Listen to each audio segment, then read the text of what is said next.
कोटेश्वर महादेव। जहां धरती खत्म होती है वहां महादेव है।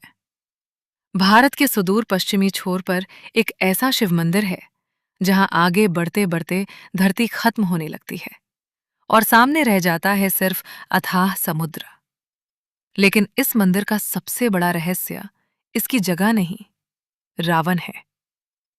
मान्यता है कि यह रावण के सामने अचानक असंख्य शिवलिंग प्रकट हो गए थे और वो महादेव द्वारा दिया गया असली शिवलिंग पहचान ही नहीं पाया। आखिर यहां हुआ क्या था? ये है गुजरात के कच्छ में स्थित कोटेश्वर महादेव मंदिर। कच्छ के विशाल भूभाग के सुदूर पश्चिमी किनारे पर स्थित ये मंदिर समुद्र के सामने खड़ा है। तेज समुद्री हवा, लहराती हुई मंदिर की ध्वजा और दूर तक फैला समुद्र इसे भारत के सबसे अनोखे शिवधामों में से एक जैसा अनुभव देते हैं। लेकिन कोटेश्वर की पहचान केवल इसके स्थान से नहीं है। इसके पीछे छिपी है रावण और महादेव की एक अद्भुत पौराणिक कथा। रावण को मिला शिवलिंग। रामायण में रावण को हम श्री राम के शत्रु के रूप में जानते हैं, लेकिन रावण को भगवान शिव का परम भक्त भी माना गया है। पौराणिक मान्यता के अनुसार उसने महादेव को प्रसन्न करने के लिए कठोर तपस्या की। उसकी तपस्या से प्रसन्न होकर भगवान शिव ने उसे दर्शन दिए और वरदान के रूप में प्रदान किया एक दिव्य शिवलिंग। रावण उसे लेकर अपनी यात्रा पर निकल पड़ा, लेकिन कच्छ के इस क्षेत्र में पहुंचने पर कुछ ऐसा हुआ जिसकी उसने कल्पना भी नहीं की थी। असंख्य शिवलिंग, मान्यता के अनुसार रावण से वो दिव्य शिवलिंग धरती पर गिर गया। रावण तुरंत उसे उठाने आगे बढ़ा, लेकिन तभी उसके सामने ऐसा दृश्य था जिसने उसे भी भ्रमित कर दिया। वहां अब केवल एक शिवलिंग नहीं था, उसके सामने प्रकट हो चुके थे असंख्य शिवलिंग, सभी एक जैसे। रावण समझ नहीं पाया कि महादेव से प्राप्त वास्तविक शिवलिंग कौन सा है। अंततः उसने उनमें से एक शिवलिंग उठाया और आगे चला गया। लेकिन मान्यता के अनुसार महादेव द्वारा दिया गया मूल शिवलिंग उसी स्थान पर रह गया और यही स्थान आगे चलकर कहलाया कोटेश्वर महादेव। कोटेश्वर नाम क्यों? अब इसके नाम पर ध्यान दीजिए।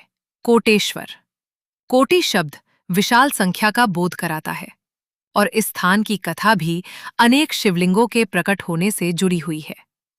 कथा के अलग अलग संस्करणों में इन शिवलिंगों की संख्या अलग अलग बताई जाती है, इसलिए इसे इतिहास नहीं बल्कि कोटेश्वर से जुड़ी पौराणिक मान्यता के रूप में समझना चाहिए। लेकिन कहानी अभी खत्म नहीं हुई, क्योंकि कोटेश्वर के पास ही मौजूद है एक और अत्यंत पवित्र स्थान, नारायण सरोवर। हरि और हर। कोटेश्वर महादेव से लगभग 2 किलोमीटर की दूरी पर स्थित है नारायण सरोवर। हिंदू परंपरा में इसे अत्यंत पवित्र माना जाता है और इसकी गणना भारत के 5 सरोवरों में होती है: मानसरोवर, बिंदु सरोवर, पंपा सरोवर, पुष्कर सरोवर और नारायण सरोवर। यानी कुछ ही दूरी के भीतर एक ओर भगवान नारायण से जुड़ा पवित्र सरोवर और दूसरी ओर कोटेश्वर महादेव। मानो एक ही यात्रा में हरि और हर दोनों का आशीर्वाद। लेकिन यहां एक बात जानना बहुत जरूरी है। रावण और शिवलिंग की कहानी इस स्थान से जुड़ी प्राचीन पौराणिक मान्यता है। इसका अर्थ ये नहीं कि आज दिखाई देने वाली मंदिर की इमारत स्वयं रामायण काल की है।